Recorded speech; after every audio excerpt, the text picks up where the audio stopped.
Hi, I'm Lori Grunin, and this is the Sony Alpha ILCE 7R, more informally referred to as the A7R. There's tons to like about this camera. It's got a 36 megapixel full-frame anti-aliasing filter-free sensor, which delivers sharp images that have a nicely broad dynamic range.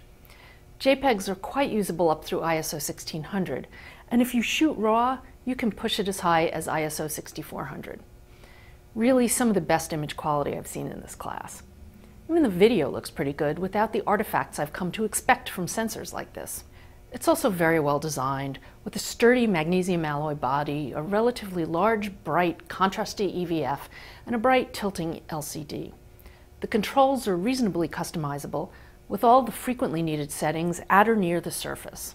I do wish some of the buttons were more pronounced, and I dislike the feel and location of the movie record button, but they're more than made up for by controls like the auto manual focus override toggle, placement of the SD card slot on the side rather than the battery compartment, USB charging, and an exposure compensation dial, plus a grip sufficiently large for shooting with heavy A-mount lenses, and other amenities.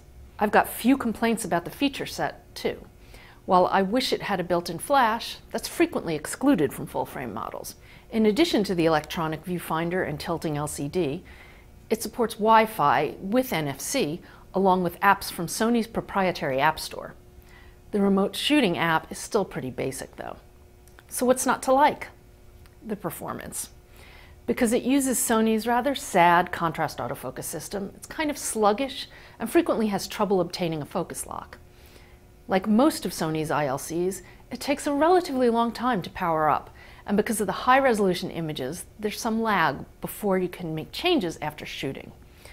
And the battery life is pretty poor for a camera in its price class. I really like the camera despite its poor performance, but it does make for some profanity-filled intervals. If you want terrific photo quality and a great shooting experience in a compact model, and you're willing to carry a spare battery and you don't mind the occasional sluggishness, the A7R makes the grade. I'm Lori Grunin from CNET, and this is the Sony Alpha ILCE 7R.